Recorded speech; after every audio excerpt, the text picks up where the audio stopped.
Hello guys, आप सबका welcome है मेरी इस चैनल में। आप सब कैसे हो? आई होप आप सब ठीक होंगे। तो चलिए स्टोरी को हम स्टार्ट करते हैं, लेकिन स्टोरी को स्टार्ट करने से पहले प्लीज़ मेरे चैनल को लाइक शेयर सब्सक्राइब ज़रूर कीजिएगा। प्लीज़ मेरे चैनल को लाइक शेयर सब्सक्राइब ज़रूर कीजिएगा और कमेंट ज़रूर कीजिएगा। तो चलिए स्टोरी को हम स्टार्ट करते हैं। पिछले पार्ट में हमने देखा था कि मैंग्याओ ने ही जो है जियोलू को मारा था। अब उसके आगे जैन ने जो है मीटिंग को ख़त्म कर लिया था। अब वो डायरेक्टली जो है ये जैन मैंशन के लिए निकल जाता है, क्योंकि वो ऑलरेडी अपने हस्बैंड को मिस कर रहा था। जब वो अपने मैंशन पहुंचता है तो वो गाड़ी को पार्क करता है। उसके बाद वो मैंशन के अंदर जाता है और फिर अपने रूम के अंदर जाता है और हीबो को बुलाने लगता है उसके नाम से। और फिर वो देखता है कि हीबो जो है वो अपने नए जो है लीगो सेट से जो है खेल रहा है, जो कि जैन ने उसके लिए लाया था। ईवो जो है उसे बचपन से ही जो है लीगोस बहुत ज़्यादा पसंद थे, उनके साथ खेलना बहुत ज़्यादा पसंद था। ईवो जो है जब वो जैन की वॉइस को सुनता है तो वो सारे लीगोस को वहीं पे फेंकता है। उसके बाद वो भागा भागा जैन की तरफ जाता है, उसकी बॉडी के ऊपर जंप करता है कोला बेबी की तरह। जब जैन ये देखता है तो उसे जल्दी से टाइटली हग करता है और जो जैन है वो उसे कहता है, बेबी मैंने तुमसे कितनी बार कहा है कि ऐसे मत भागो। तो उसे वार्निंग टोन में कहता है, तुम प्रेग्नेंट हो, तुम ऐसे हरकतें क्यों कर रहे हो। तो ईवो जो है वो पावटी लिप्स बनाता है और उसे कहता है, जैन का आप उसे प्यार नहीं करते हो। तो जैन जो है वो उसके स्टोमक पे हाथ रखता है और उसे कहता है, तुम ऐसे क्यों कह रहे हो, मैं हमेशा तुम ही से प्यार करता हूँ, लेकिन मुझे टेंशन होती है तुम्हारे और हमारे बच्चे के लिए। अब हमें जो है अपनी रिस्पॉन्सिबिलिटी समझनी चाहिए, हमें जो है उसकी केयर करनी है। तो ईवो जो है वो पाउडर लिप्स बना के हग को ब्रेक करता है और फिर कहता है, फिर भी आपने अभी मुझे डांटा। तो जैन अपने मन में सोचता है ये मूड स्विंग्स। उसके बाद वो जो है ईवो को बेड के पास लाता है, खुद बेड पे बैठ जाता है और फिर उसे जो अपने लैप पे बिठाता है और फिर उसके सर पे किस करने लगता है और कहता है, मेरा स्वीट लिटिल बेबी जो है ऑलरेडी मदर बन चुका है, एक और बेबी की वो बड़ा कब हुआ। तो ईवो जो है वो रिप्लाई करता है पाउटी लिप्स से, मैं अभी भी छोटा बच्चा हूँ, वो आप ही थे जिसने उस बच्चे को मेरे वोम में डाला है। तो जैन एक लंबी सांस लेता है और रिप्लाई करके कहता है, ये मेरी गलती है। तो ईवो जो है वो रिप्लाई करता है और कहता है स्वीट स्माइल देके, ये आपकी नहीं, ये हम दोनों की मिस्टेक है और ये बहुत ज़्यादा खूबसूरत मिस्टेक है। तो जैन जो है वो टीजिंग लुक से ईवो की तरफ देखता है और कहता है, रियली। तो ईवो जो है नोट करता है अपने हेड को और वो शर्मा जाता है। उसके बाद जैन जो है वो रिप्लाई करता है, उसे कहता है कि मेरा बेबी कितना क्यूट है और मैं कंट्रोल ही नहीं कर पाता तुम्हें किस करने से। उसके बाद वो एक हाथ ईवो के फेस पे रखता है और दूसरा जो हाथ है उसके वेस्ट पर रखता है और उसे अपनी क्लोज लाता है, फिर उसके लिप्स को कैप्चर करता है। दोनों जो है वो किस करते हैं फुल ऑफ पैशन से। दोनों जो है वो एक दूसरे की टंग के साथ फाइट करते हैं। 5 मिनट बाद वो दोनों किस को ब्रेक करते हैं, क्योंकि ये वो सांस नहीं ले पा रहा था। उसके बाद जैन जो है वो ईवो के सलोवन लिप्स को अपनी डीप आई से देखता है। उसके बाद वो अपने थंब से वहाँ पे सहलाने लगता है और फिर जो है हस्की वॉइस में उससे जो है कहता है, मैं फिर भी जो है सेटिस्फाई नहीं हूँ। उसके बाद वो फिर से उसके लिप्स को कैप्चर करता है और उसे कहता है, आई लव यू बेबी, और उसे किस करता है। जैन जो है जब वो ये कहता है तो ये वो भी रिप्लाई करके कहता है, I love you too Jain का ब्लशिंग फेस से। और दोनों एक दूसरे को हक करते हैं और दोनों जो है साइलेंटली एक दूसरे की बाहों में बैठे रहते हैं। ईवो जो है फिर वो क्वेश्चन लुक से जैन की तरफ देख के कहता है, जैन का क्या आप स्ट्रॉबेरीज लेके आए। तो जैन जो है वो नोट करता है। उसके बाद वो ईवो को एक फुल बॉक्स जो है स्ट्रॉबेरीज का देता है। तो ईवो जो हैप्पी फेस से देखता है जैन की तरफ और उसे कहता है, wow thank you so much Jain का। अब हमें जो है 3 मंथ बाद का जो है सीन दिखाया जाता है, जहाँ पे ईवो ऑलरेडी 3 मंथ का जो है उससे ज़्यादा प्रेग्नेंट हो चुका था, मतलब कि 4 मंथ का प्रेग्नेंट हो चुका था और उसका जो बेबी बम्प है वो भी शो हो रहा था। उसका जो फिज़िकल जो स्ट्रक्चर था वो चेंज हो चुका था थोड़ा सा और वो अब फीमेल जैसा दिखता था। उसके जो मूड स्विंग्स थे वो बहुत ज़्यादा जैन के लिए। कभी कभी वो कुछ ऐसा डिमांड करता था कि जैन जो है उसे घर पे ही रहना पड़ता था। वो 1 महीने तक जो है उस टाइम पे घर से बाहर भी नहीं गया था। वो अपना पूरा जो काम था वो घर पे करता था, क्योंकि उसके लिए अभी इम्पोर्टेंट उसका जो है प्रेग्नेंट हस्बैंड ही था। कभी कभी वो इम्पोर्टेंट मीटिंग अगर उसे जाना होता था इम्पोर्टेंट मीटिंग के लिए तो उसकी मदर या वो यीबो की मदर को जो है अपने प्रेग्नेंट हस्बैंड के पास छोड़ के जाता था, फिर वो मीटिंग के लिए जाता था। उसके बाद वो जो है यीबो की जो डिमांड थी फूड की वो और ज़्यादा बढ़ जाती थी, और वो कभी स्ट्रॉबेरीज़ मांगता था, कभी ग्रीन टी मांगता था। बचपन से यीबो को ग्रीन टी जो है पसंद नहीं थी, क्योंकि वो कड़वी थी, लेकिन जैन को बहुत ज़्यादा पसंद थी। लेकिन आज यीबो को जो है प्रेगनेंसी के दौरान जो है ग्रीन टी बहुत ही पसंद आ रही थी, और वो अब उसके जो फूड हैबिट्स थे वो भी चेंज हो रहे थे। एक बार जो है रात के 1 बजे थे, और जो ईबो है वो सडनली जैन को जगाता है और उसे कहता है उसे इंडियन बटर चिकन है। जैन जो है वो सोचता है अभी कौन सा रेस्टोरेंट रात के 1 बजे खुला होगा, तो उसे कहता है कि मैं कल लेके आऊँगा। जब ये वो ये सुनता है तो वो रोने लगता है और उसे कहता है कि तुम अब मुझसे प्यार नहीं करते हो। अब अजान के पास कोई ऑप्शन बचता नहीं है, तो वो अपने ही किचन में जाता है और चिकन को फ्रिज से निकालता है, और फिर रेसिपी जो है देखने लगता है ऑनलाइन कि कैसे प्रिपेयर करना है, जो कि उसे यीबो नहीं कहा था कि वो ही प्रिपेयर करेगा। ऐसा नहीं था कि जैन को कुकिंग नहीं करनी आती थी, उसे आती थी, लेकिन उसे इंडियन डिश बनानी नहीं आती थी।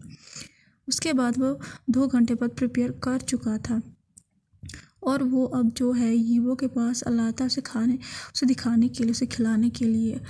अभी काउच पे जो है बैठा हुआ था लिविंग रूम में। जब वो जाता है तो वो देखता है कि यीबो ऑलरेडी सो चुका है जूस को पी के। उसके बाद वो एक लंबी सांस लेता है, फिर से उस डिश को किचन में रखता है, और अजैन जो है वो फिर से यीबो के पास जाता है, उसे बैटल स्टाइल में अपने आर्म्स में उठाता है और फिर कमरे में लेके जाता है। अब कुछ जो है होने वाला था बीजिंग सिटी में, जो कि 13 to 19 ईयर के बीच में जो है एज के बच्चे उनके बीच में होने वाला था, और जियो जैन जो है उसी ने इसे स्पॉन्सर किया था यीबो के एडवाइस पे। शायद जो जैन है वो अपनी ड्रीम को अचीव नहीं कर पाया था सिंगर बनने का, इसलिए वो दूसरे जो टैलेंटेड बच्चे हैं उनके लिए प्लेटफॉर्म जो है देना चाहता था, और उनके जो सपने उन्हें पूरा करना चाहता था। ये वो जो है वो मैनेज कर रहा था सब कुछ जैन के बिहाफ।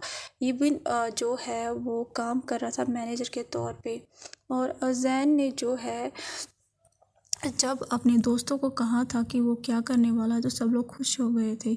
जैन ने जो है वो सिंगर्स को जो है जज बनाया था उस शो में, जो कि अभी काम कर रहे थे के पॉप बैंड में एज अ रैपर, और मेन वोकल ले जैंग और जिसो के पॉप आइडियल मेन वोकलिस्ट थी, और Li Wenhan Chinese singer and actor है। पहले तो सिलेक्शन राउंड जब होता 2 दिन बाद जो है सेकेंड राउंड होने वाला, जिसमें 2 परफॉर्मेंस होने वाली थी, और उसके बाद जो है जज जो थे फाइनल कंटेस्टेंट्स को चुनने वाले थे, जो कि जैन उन्हें फाइनली विनर घोषित करता और फिर उन्हें प्राइज़ दे देता। अब हमें जिन मैंशन दिखाया जाता है जहाँ पे जिन मेंगियाओ जो है वो कंटिन्यू सर्च कर रहा था जिन जिशुआन के जैन के कुछ रिलेटेड है, और उसे कुछ भी नहीं मिलता है। उसके बाद वो जिनजुआन के कमरे में जाता है, और फाइनली उसे एक ड्रॉ में एक फ़ाइल मिलती है, और उसे ओपन करता है, और उसके चेहरे पे एक बड़ी सी स्माइल आती है, ईविल स्माइल। उस रिपोर्ट में लिखा था कि जिनजुआन का जो बेटा है वो जैन है, क्योंकि जिनजुआन ने सीक्रेटली जो है जैन के हेयर से अपने हेयर को डीएनए टेस्ट के लिए भेजा था। तो जिनजुआन जो है उसे पता नहीं था कि मेंगियाओ को जो है पता चल चुका है, और वो कहता है मेंगियाओ जिनजुआन, ओह तो मतलब जियो जैन तुम्हारा बेटा है, ग्रेट। जियो फैमिली ने भी छुपाया हुआ है, वो कितने स्मार्ट है।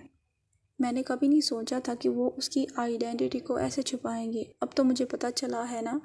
अब उस जो है लड़के को कौन बचाएगा मुझसे। उसके बाद वो फाइल को बंद करता है और वो कुछ सोचने लगता है कि वो जैन को कैसे मारेगा। उसके बाद वो एक पर्सन को कॉल करता है जिसका नाम ज़ूलू है, जो कि एक एसएन है जो कि काम करता है पैसों के लिए। कुछ सालों पहले उसने ही ज़ियोलू को मारा था मैंग्याओ के ऑर्डर पे, और उसके बदले उसे बहुत ज़्यादा पैसे मिले थे। अब हमें फ़ोन कन्वर्सेशन सुनने को मिलती है जहाँ पे ज़ियो है, हेलो मास्टर, आपने मुझे इतने टाइम बाद कॉल किया। तो मैंग्याओ से कहता है ज़ूलू, मेरे पास एक इम्पॉर्टेंट जॉब है तुम्हारे लिए। तो उसे कहता है क्या है मास्टर। तो उसे कहता है तुम्हें किसी को मारना है। तो उसे कहता है ये मेरे लिए कोई नया नहीं है। तो उसे जो है ज़ूलियो कहता है कि कौन है मास्टर। तो उसे कहता है उसका नाम शाओ ज़ैन है। तो उसे कहता है तुम, आपका मतलब है ज़ियो फैमिली का जो हायर है, ज़ियो फैगमन और ज़ियो यू का एल्डर बेटा। तो वो उसे कहता है यस। तो उसे कहता है आपको क्यों मारना है उसे। वो कंफ्यूज हो चुका था। तो मैंग्यो से कहता है कि तुम्हें जाने की कोई ज़रूरत नहीं है, मैंने जो कहा है वही करना। तो उसे कहता है ओके मास्टर, मुझे सिर्फ ह्यूज अमाउंट चाहिए और मैं उसे मार डालूंगा। तो मैंग्यो से कहता है दैट्स गुड। कल जो है फाइनल राउंड होने वाला है सिंगिंग कॉन्टेस्ट का, और वो वहाँ आने वाला है अपनी पूरी फैमिली के साथ फर्स्ट प्राइज़ देने के लिए फाइनल विनर को। तो तभी तुम उसका जो है काम तमाम करना। जो वो ये कहता है उसका जो ऑरा था वो डार्क हो चुका था। तो ज़ूलियो जो है वो कहता है ओके मास्टर, मैं वैसा ही करूँगा, उसके बाद मैं आपको गुड न्यूज़ दे दूँगा। तो मैंग्यो कहता है दैट्स ग्रेट। उसके बाद वो कॉल को कट करता है और उसके चेहरे पे एक डेंजरस स्माइल आ चुकी थी, और वो कहता है जिन दुश्मन, अब मैं तुम्हारे बेटे को भी मार डालूंगा जैसे मैंने उसकी मदर को मारा। पुअर, तुम्हें तो पता भी नहीं है। जब तुम्हें पता चलेगा तो देखता हूँ कि तुम्हारे चेहरे पे ये जो स्माइल है ये कब तक रहेगी। उसके बाद वह एक नाइफ को उठाता है और एक टारगेट जो बोर्ड होता है वहाँ पे फेंकता है। एग्जैक्टली जो वो नाइफ थी वो सेंटर ऑफ द टारगेट पे लगती है। विदाउट रियलाइज जिन दुश्मन अभी घर पे ही था और वो अभी मैंग्याओ के रूम में ही था और वो उससे बात करने के लिए आया था। लेकिन जब वो अपने ब्रदर के मुंह से ज़ैन का नाम सुनता है और वो ये भी सुनता है कि मैंग्याओ किसी को फ़ोन पे कह रहा है कि उसने ज़ियोलू को मारा था और अब वो उसके बेटे को भी जो है मार देगा।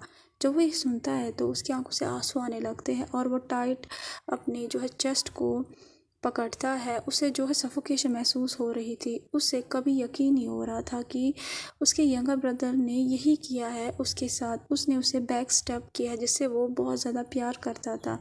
वो स्लोली वहाँ से चला जाता है और एक वॉल के सपोर्ट से खड़ा हो जाता है और ब्लैंक एक्सप्रेशन से देखता है। ऑलरेडी वो अपने जो है 2 लाउड पीपल्स को जो है खो चुका है, एक तो अपनी मदर को और एक अपने प्यार ज़ियोलू को जो है वो खो चुका है। अभी भी उसके दिल में जो है दर्द है उनके खोने का। अब वो अपने बेटे को जो है नहीं खो सकता है, जो कि उसके आंखों का तारा है, वो नहीं खो सकता है उसे पता है कि उसके पास ज़्यादा टाइम नहीं है, क्योंकि कुछ सालों पहले उसने हैवी जो है कंज्यूम किया था अल्कोहल, और ड्रग इफ़ेक्ट की वजह से उसका जो लिवर है वो डैमेज हो चुका है सीरियसली, और इस वजह से जो है उसका लिवर जो है किसी भी टाइम फेल हो चुका है। उसे पता है कि उसके पास टाइम नहीं है, उसके पास 1 साल या उससे भी कम है और वो कभी भी मर सकता है। उसे अपनी कंडीशन से डर नहीं लग रहा है, लेकिन अभी जब वो मैंग्यो की वर्ड्स को सुनता है तो उसका दिल टूट जाता है और उसकी आंखों से और ज़्यादा जो है आंसू आने लगते हैं। और वो कहता है मैं अपने बेटे को कैसे बचाऊं, मैं क्या करूं। उसकी जो पूरी बॉडी थी वो पूरे टेंशन में आ चुकी थी और उसे पसीने आ रहे थे। वो अपने बेटे के लिए कोई भी रिस्क ले सकता था, वो अपने बेटे को किसी भी कीमत पे बचा सकता था, लेकिन वो सोचता है कि उसकी मदद कौन करेगा उस एसएन को ढूंढने में। और उसे जो याद आने लगता है ज़ियो यू, जो कि फैंगमिन की वाइफ थी, और वो कहता है यस वही है जो कि मेरी मदद कर सकती है ज़ैन को बचाने में और उस पर्सन को ढूंढने में जिसने इन सबको मारा है। जब वो ये कहता है तो वो अपने जो है फ़ोन को अपने पॉकेट से निकालता है और फिर उसका नंबर जो है डायल करता है। तो कैसा लगा आज का पार्ट आपको? जैसा भी लगा हो प्लीज़ लाइक शेयर सब्सक्राइब ज़रूर कीजिएगा। प्लीज़ लाइक शेयर सब्सक्राइब ज़रूर कीजिएगा और कमेंट ज़रूर कीजिएगा। प्लीज़ लाइक शेयर सब्सक्राइब ज़रूर कीजिएगा और कमेंट जो है ज़रूर कीजिएगा। Thank you so much, bye bye.